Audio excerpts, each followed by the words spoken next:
Thank you, Anton. Good afternoon. And so today we start the chapter on solving combinatorial optimization problems on a quantum computer. And we are going to have two lectures on that, one today on quantum annealing and one tomorrow on QAOA.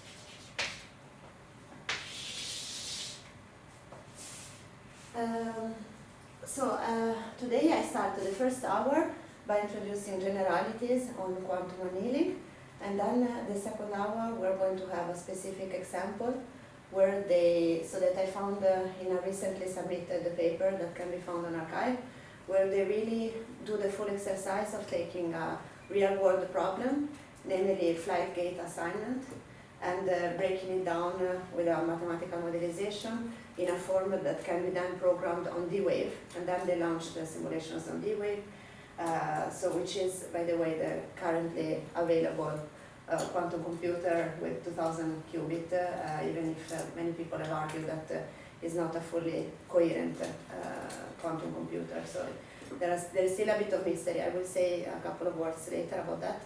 But I thought it was a useful exercise because it gives an idea to what is the state of the art, how difficult it is still to map real-world problems on quantum computers. Even with the 2000 qubits, they didn't go too far, and that's something that I wanted to go into the details of it.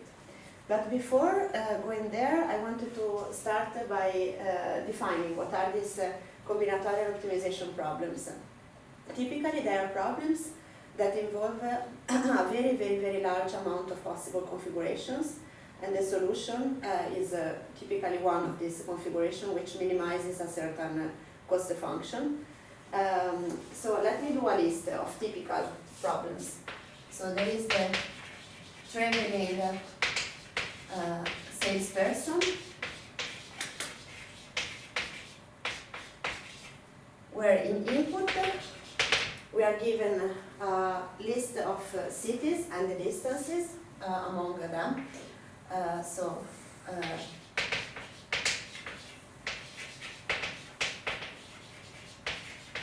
And in output, we have to provide the shortest possible routes that connects all the cities.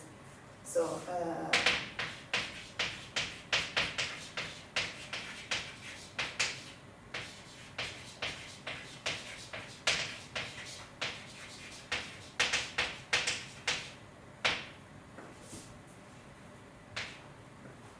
then we have the knapsack problem. Knapsack in English means backpack. I think it's another word for backpack.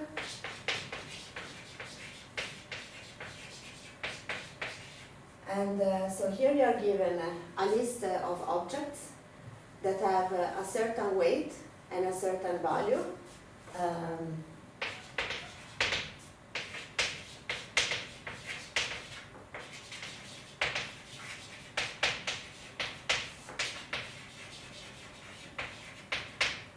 And you have to choose the combination of them that maximizes the value, given that the weight must be below a certain bound. So the output then is objects maximizing the value.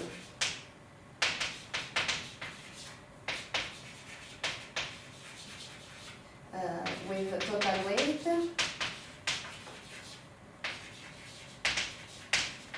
below a bound. Otherwise, we have sorting. So you are given a list of numbers that are integer, and in output you have to provide the list where the numbers are in ascending or descending order.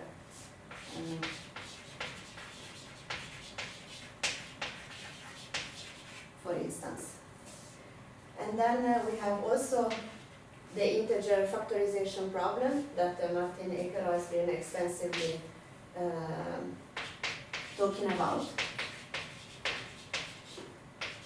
And here in input, you are given a number m that belongs to the integer again. And as output, you have to give p and q such that m is equal to pq. Is that actually an optimization problem? I will come back to this. Okay. Yeah. And then there is a satisfiability.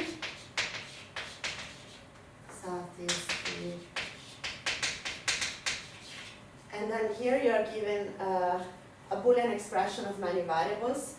Let's make an example. So it could be p of x1, x2, x3, x4. Could be, for instance, let me not write this here. Oh, what can I use it to erase efficiently? Okay, let's do it like this. For example, x1 and or x2 not and x3 or x4 not, for instance. And then in output, you have to give the configuration of these two binary variables. So this xi can take a value 0 or 1. And you have to give the list of variables that satisfy this expression. So the xi satisfying the clause. And there can be many of these clauses that should be then all simultaneously satisfied. Yeah, so then all of these problems, so they are not, one thing that I wanted to mention about this combinatorial optimization problem, as I said, the number of configuration is huge. Typically, it's involved, since it's about the combinatorial problems, then there are factorials involved, and then the numbers explode. And one example that comes from Joran made me notice that if you just take a party with 100 guests and 100 chairs, and you want to assign the guests to the chairs, you have 100 factorial possible configurations, and 100 factorial is so if 100 guests and 100 chairs, so 100 factorial is 10 to the 157 configurations, which is roughly the square of the number of particles in the universe. So then it means that this kind of problems is not that they are difficult to solve on current computers, it's just hopeless. Like if there is not a structure, we cannot really expect by brute force to solve these problems. This is the point. Yeah, brute force search doesn't help and will not help, not even with the best supercomputers of tomorrow. Therefore, it's a relevant question if a quantum computer can help, but let me specify a little bit. So I know that with Anton you have been talking about complexity classes and hardness for these problems. So first let me notice that not all of these problems are equally hard, and I wanted to tell some details about this. So all of these problems, they all belong to NP. NP has two possible definitions. The simplest one is problems that can be checked in polynomial time on a Turing machine. So if you have the solution, you can check it efficiently. And but then some of these, they are also in P. So sorting is in P. Actually, it exists then an algorithm that solves this problem in n log n, which is bounded by n squared. So then for sorting, we know how to solve it efficiently on a Turing machine. Then factoring, we don't know. It's all the point. We believe that, we have been really trying hard to find an algorithm, classical algorithm that will solve it efficiently, which would mean that it's in P, but for the moment we don't have it, but it's unknown. And then the other three, what am I missing? Now the other three problems, 1, 2, 3, okay, they are all NP complete.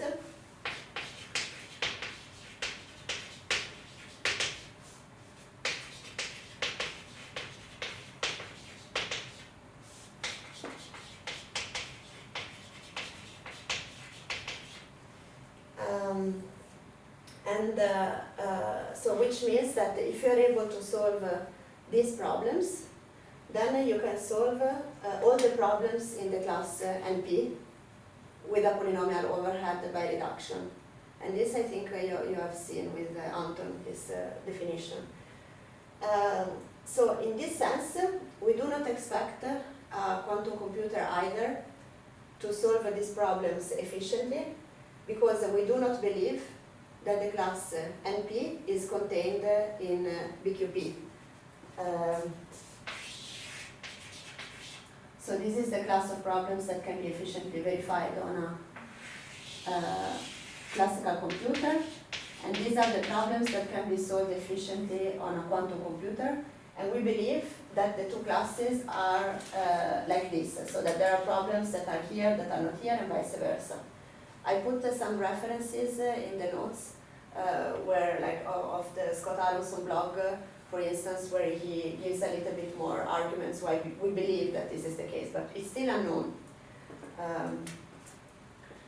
So if a quantum computer could solve an NP complete problem efficiently, it will mean that it could solve all the problems in NP. It will mean that NP is in BQP. And this we don't believe being the case. So we don't believe that quantum computers can solve, for instance, the traveling salesman or satisfiability in polynomial time. So then the question is, but then why would we still care about trying to solve these problems on a quantum computer? There are still three kinds of answers to this question. One, so then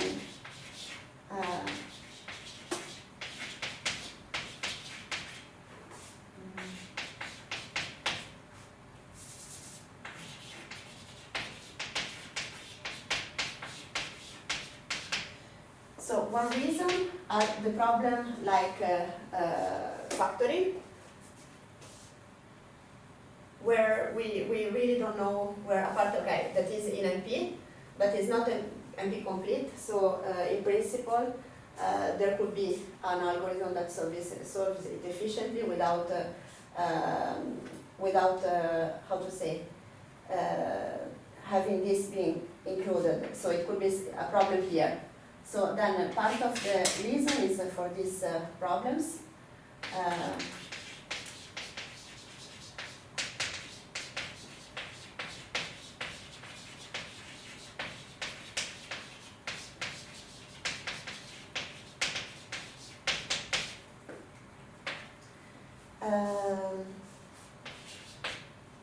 Then the second reason is that even for the problems that cannot be solved efficiently on a quantum computer, maybe a quantum computer can still provide a quadratic sort of advantage, like Grover, where instead of going from exponential, you don't go to polynomial, but you go to square root of exponential. You know that so then Grover type advantage.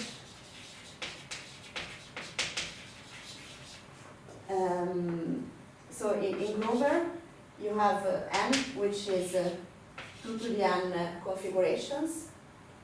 And classically, the algorithm requires something of this order.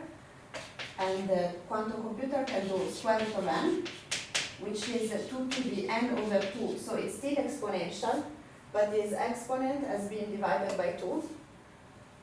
which means that in practice for a company that has really to run the optimization, it can still make a big difference for large N, so it's still desirable.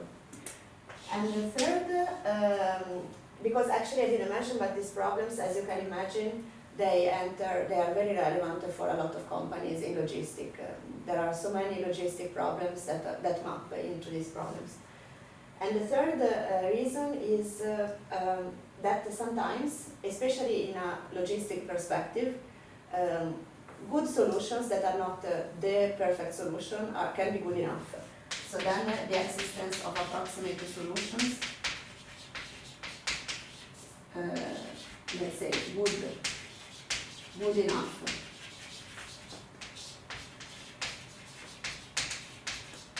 can be very desirable. For instance, maybe you are not able in the traveling salesperson problem to find the real shortest route, but you find the second shortest, which is already very much shorter than all the others in the set, for instance. So this is already another reason why. Has that already been done? Is it possible to say that this is the second shortest? That's a very good question.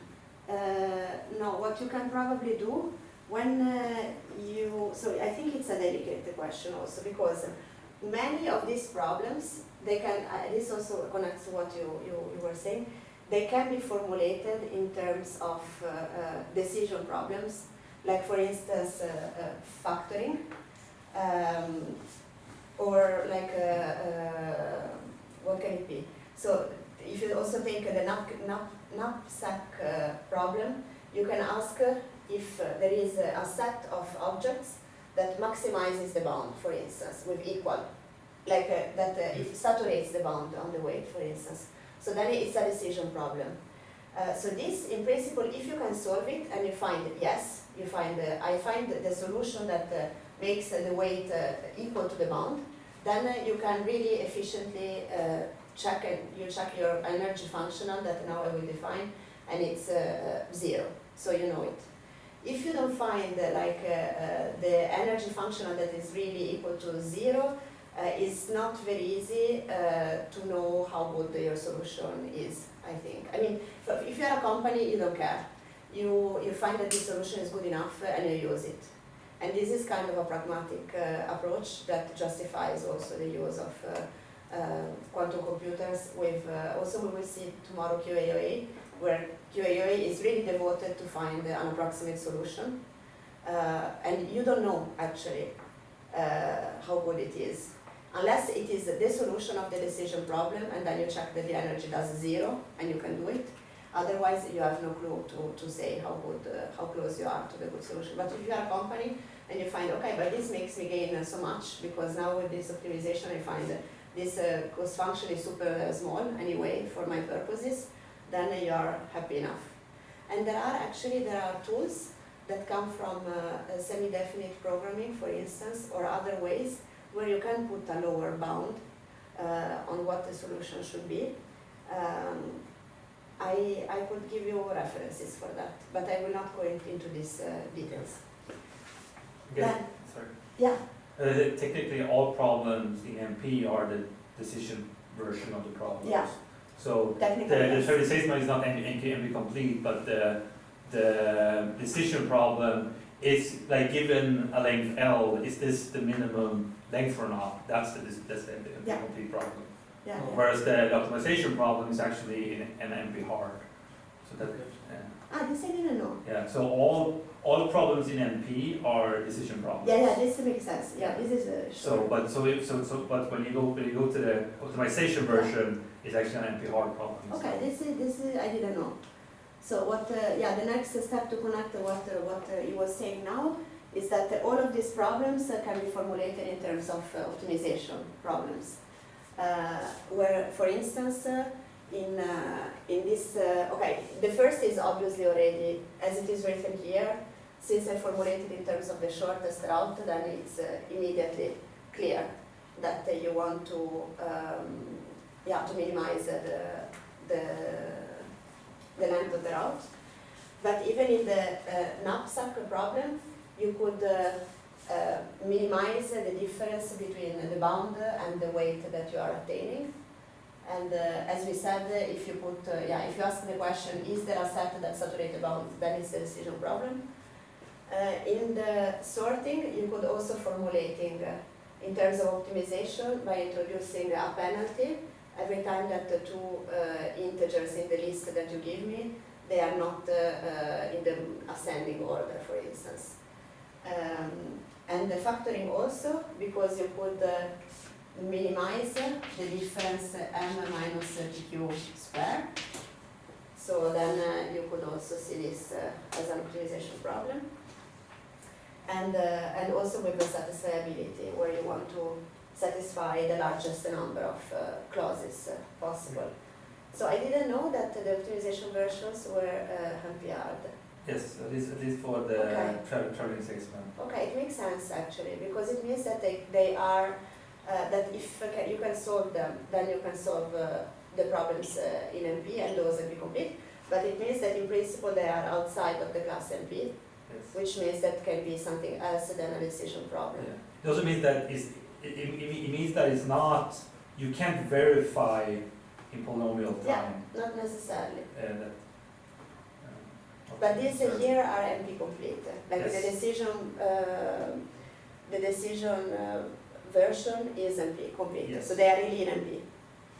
While NPR, the general optimization problems, might be not necessarily easily checkable.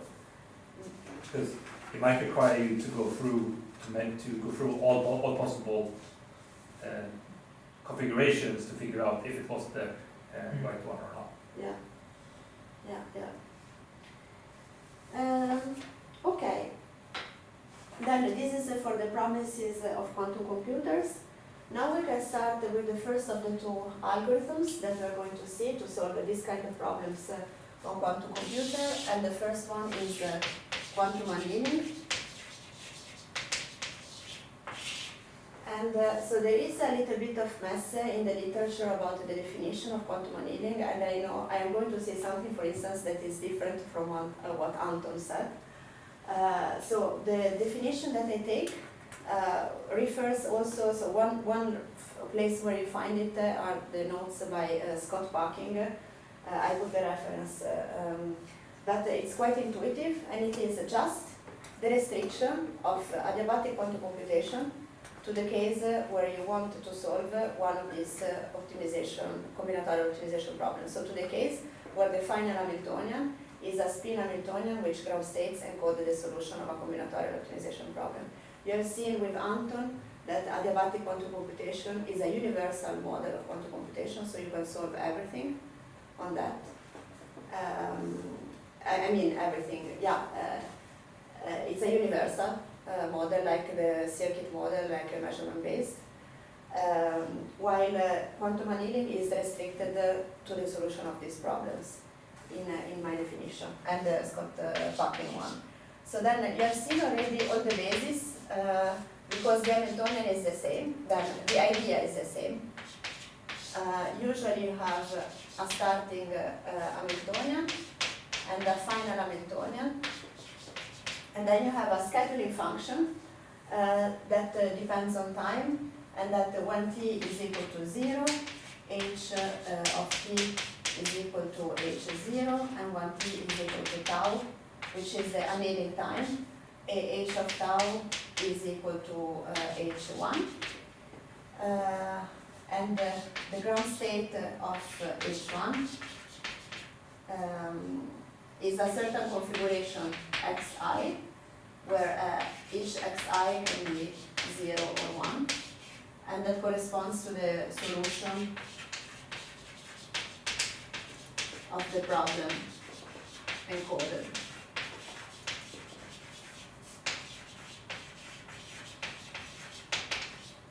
And we are going to really derive an explicit example of this encoding, how to choose the Hamiltonian.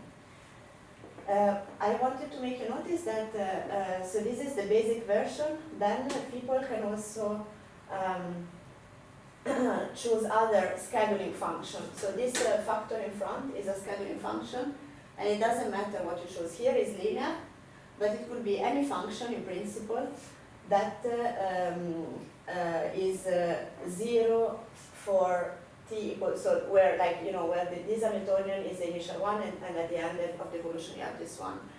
And actually since, as you know, you want to stay in the ground state for the full computation, so you want to go slower where the gap of the levels becomes smaller.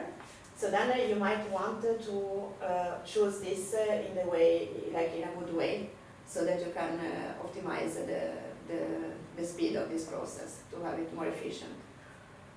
But to know where the gap is small, then you must already solve the problem, right? Yeah, it's like yeah,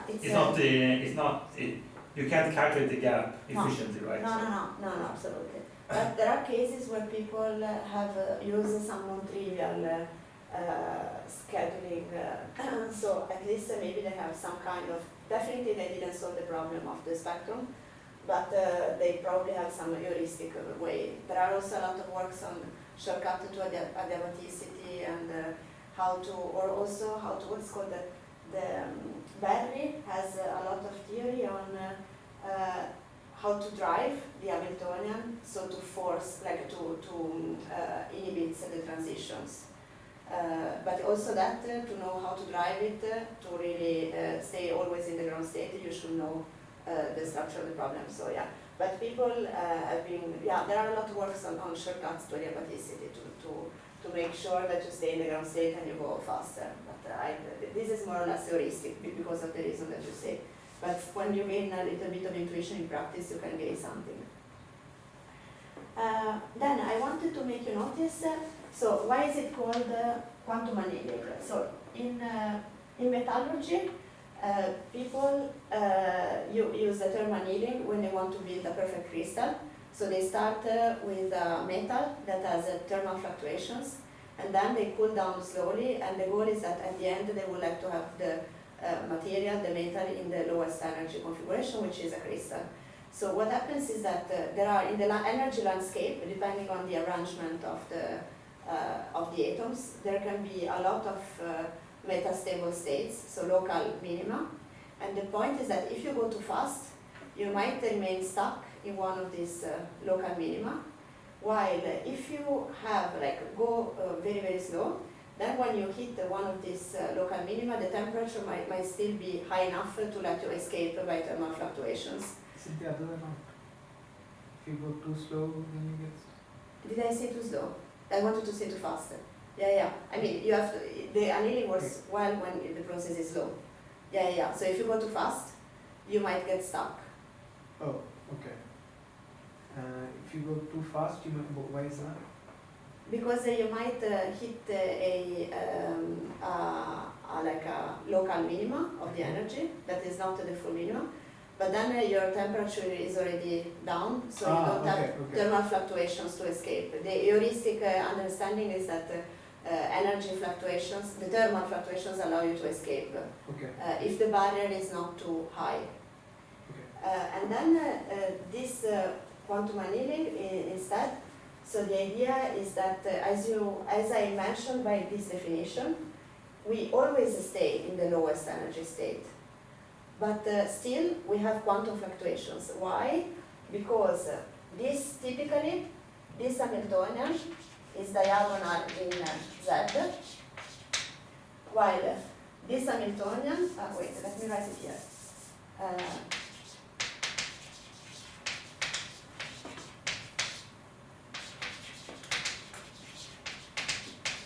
So typically the starting Hamiltonian is diagonal in say X, and the final Hamiltonian is diagonal in Z. By the way, I'm using here a bad notation because I'm using xi as the binary variable that encodes the solution in the final Hamiltonian.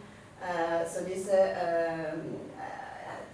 I use xi because I use xi in the notes, but you have to understand that these configurations are eigenstates of the final Hamiltonian that is diagonal in Z. And the point is that in the beginning we start from a Hamiltonian. Typically, a typical example, what people take is this minus, okay, let me do it with the sigma. So then this will be sigma x, and this will be sigma z, the Pauli matrices. Typically, people can start from this Hamiltonian, and then you see that the ground state of this is the superposition. So in Z is the case where you have the superposition of all the possible configurations, because this is 1 over square root of, no, 2 to the n, yeah, which is the same. Yes. Or let me do like this.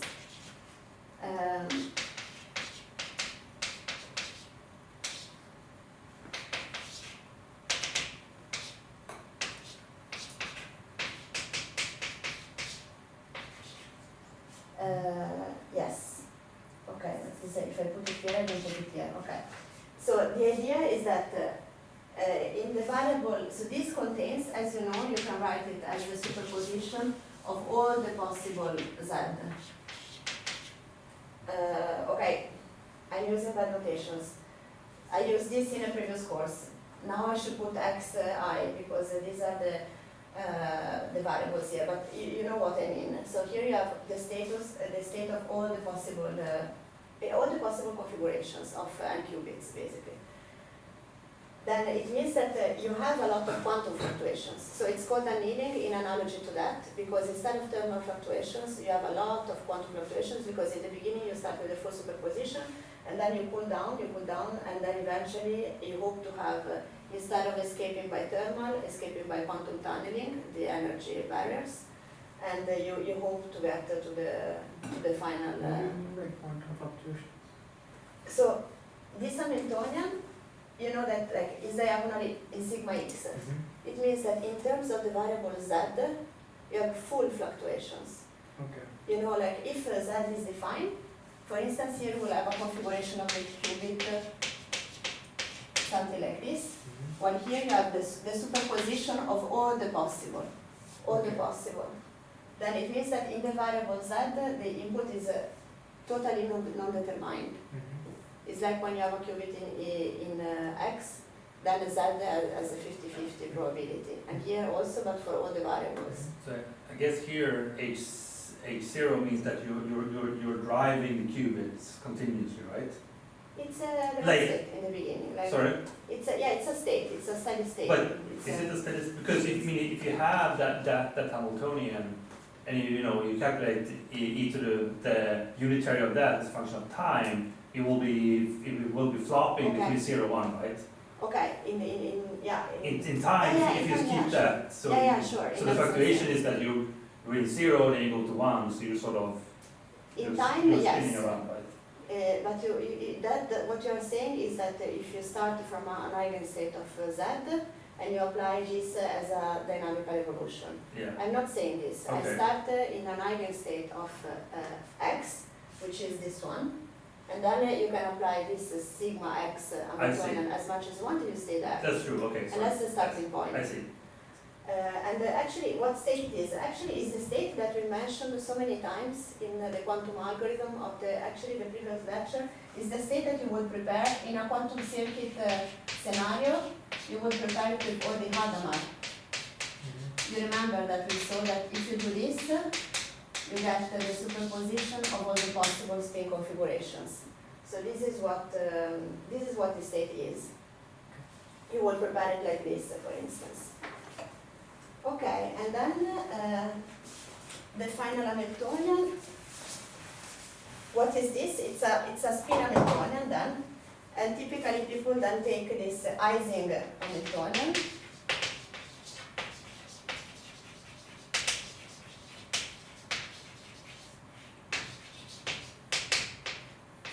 which is of this form.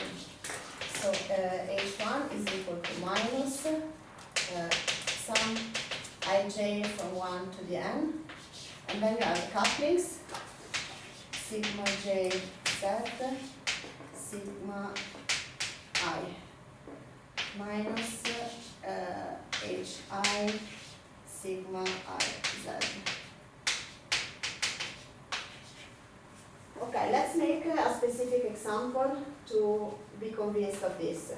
By the way, one thing that I wanted to mention also is that what makes challenging to do this quantum annealing on a quantum computer is also that this Jij can correspond to an all-to-all connectivity in principle. A what? An all-to-all connectivity. So is the coupling. It tells you which qubit is coupled to which qubit in the final configuration, and it might be that they are all coupled somehow. Then experimentally is a challenging thing to achieve. Okay, let's make an example. Let's take the knapsack, so a simple, how to say, a special case of the knapsack problem.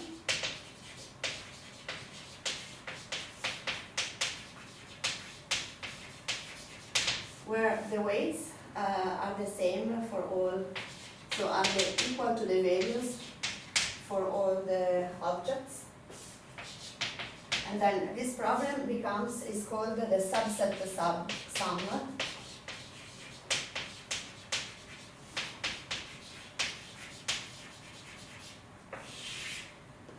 And it's still NP-complete.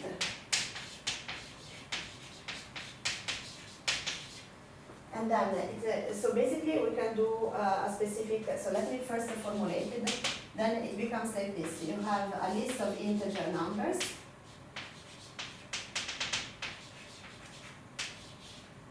and then you want to know if there is a subset of this, so these are all your objects, you want to know if there is a subset of this that is equal to a certain number, which represents the bound on the weights that we had there.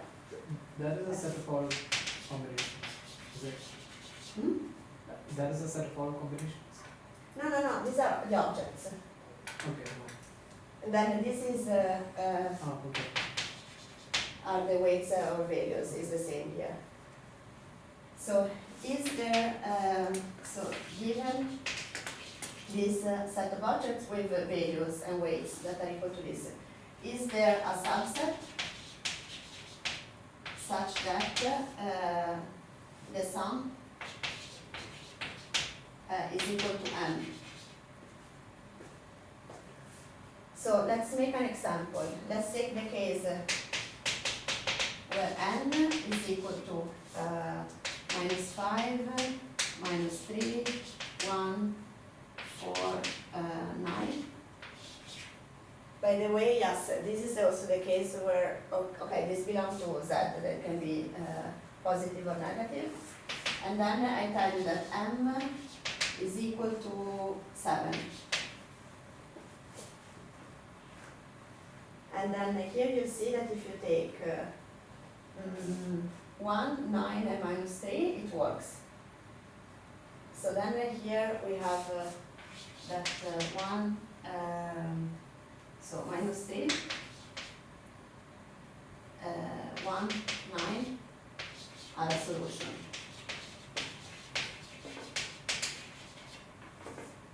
And instead, if I tell you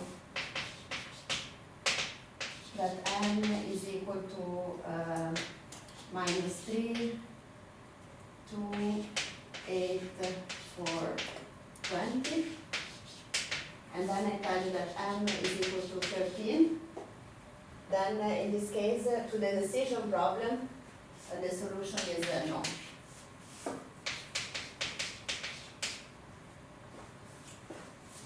But you could still run the optimization problem to find what is the optimizing configuration. So now we are going to do it in the 5 minutes that remain before the break. So to find really the Hamiltonian. What is the Ising, given this problem, how should I write the Ising Hamiltonian? We are going to do this mapping. So,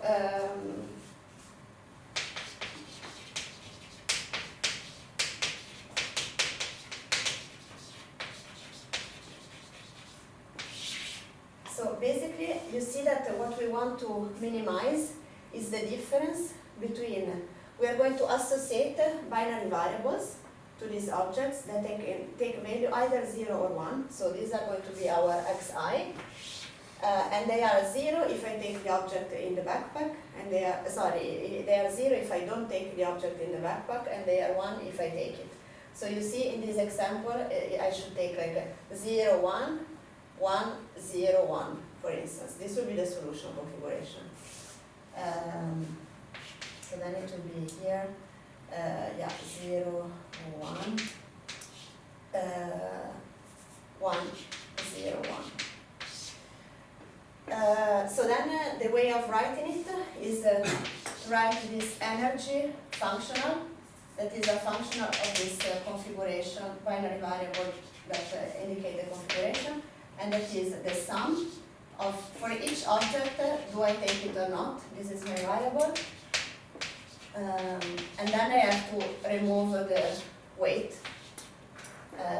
because I want that, so if a configuration is a solution, this sum is equal to the weight. So then here, actually, yeah, I should, yeah.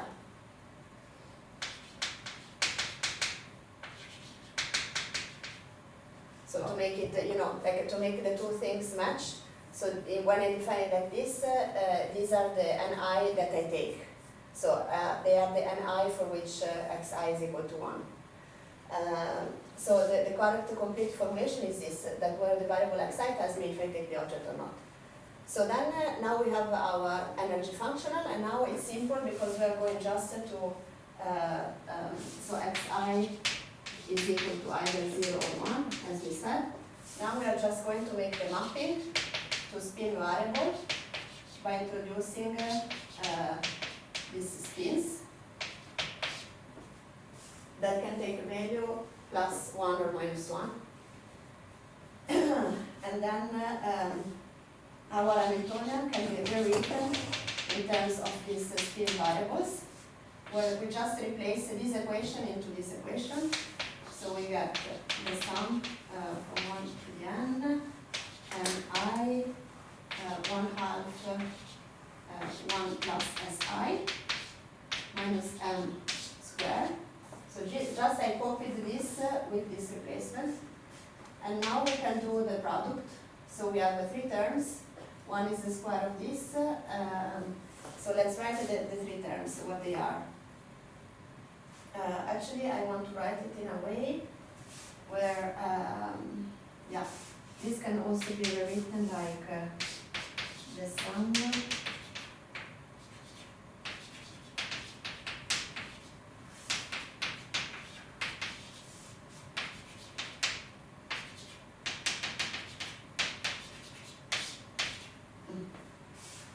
I want to write it like this, and to consider, yeah, that, what is my term? That this one is 1 term. So then it is the square of a plus b. So then this becomes the double sum of I equal to 1 and j equal to 1. So 1/4 sum that goes, both I and j go between 1 and n. And then we have ni and j as I as j. And this is the first term. Then we have the product of the two with a factor of 2 that cancel one of the two factor of 2 there. So then this is the sum. I 1 to the n, 1 over 2, sum nj minus m, and I as I. And finally we have this power square. So 1/4 sum ni minus m square. Let me see if this is correct. So ni and j, this is correct, this is on j. And j, okay. And now we are almost done. We have to make the identification. So these are going to be, when we quantize, they are going to be our Pauli matrices. So these are coefficients. And this is our linear term with a Pauli matrix, and this is a constant. The constant, we are going to forget about it. And here we can make the identification with this equation here, that the 1/4 and I and j is equal to our hij.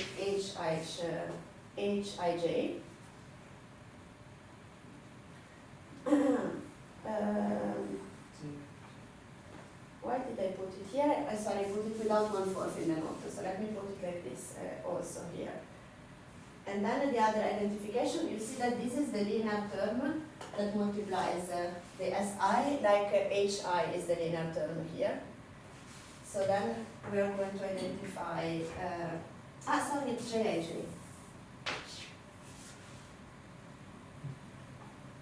And this is the linear term, so then this becomes 1/2 sum j equal to 1 n j minus m ni becomes our hi. So this is the mapping. I also want to see what I put as a factor for the h. Of course, no, it's okay. It's okay. Why is 1/4 not there? Why is 1/4 not there? Because then I will have a 1/4 in the Hamiltonian, I think. Wait. Wait. So, what do I take here? So I do it as I did it in the notes, then we check what comes out. For the moment, what I should write is that my Hamiltonian is 1/4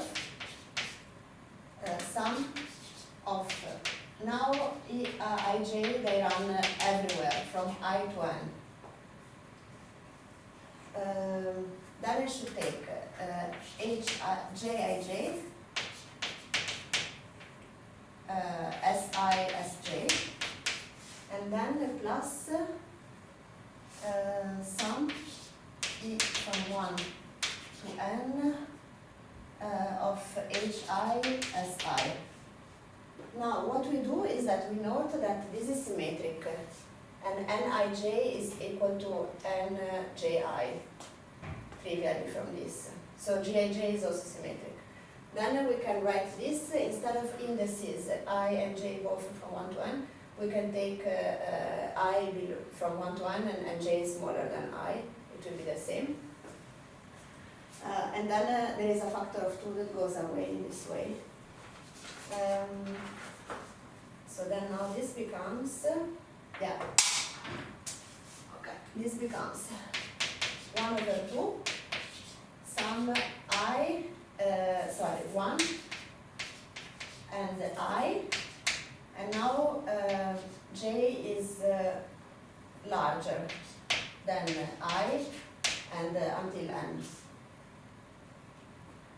And now this is jij, si, sj. By the way, plus constant, but the constant we always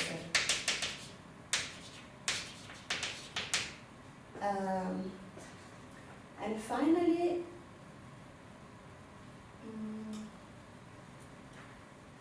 okay, no, it will be absorbed. So in this case, okay, I was reading, okay, in the end it's absorbed, this coefficient.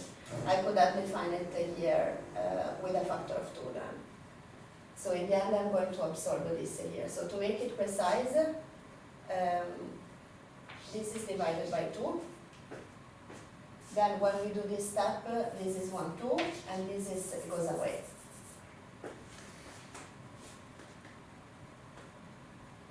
And I think I've also removed the trace. Yeah, it's okay. It goes to the constant. So yes, and then the last step is quantized. So to replace the SI variable with sigma z, and then we are left with the final Isaac Hamiltonian, which is the same that is written there.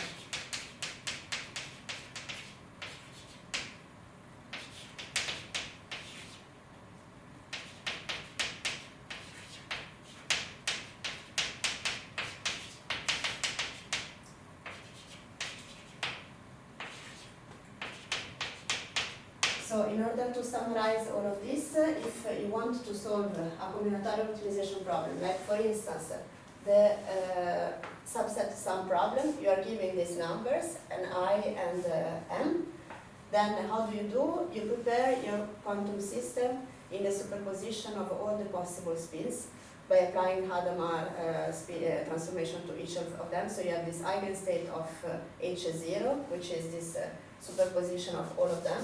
By the way, I can write it like this so that we have the space. Then, from these numbers, I construct the Ising Hamiltonian, which has coefficient such that if I find the solution, or if I find an Hamiltonian will be in the ground state of this, then the configuration of the spins 0, 1, 0, 1, 0, 1 correspond to the solution of the problem. And then I try to interpolate smoothly, as slow as I can, between my initially prepared Hamiltonian and the final one. And then I measure the spins with in the Pauli Z basis, and I get the solution. If I did it very carefully, with 100% probability, if I did it too fast and there can be excitations, then I get the solution with a certain probability, and there is a certain probability of error that depends on how too fast I have been, basically. Okay, and now we should stop for 5 minutes break, or even 10 probably. I have other questions.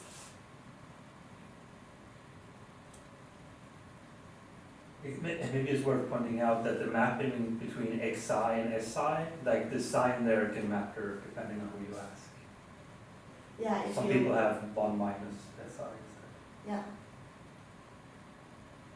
Also, it depends if you stay in the lowest energy state, then you have you want to minimize the energy, or some people put a minus sign in front of everything To maximize it. to maximize it. Yeah.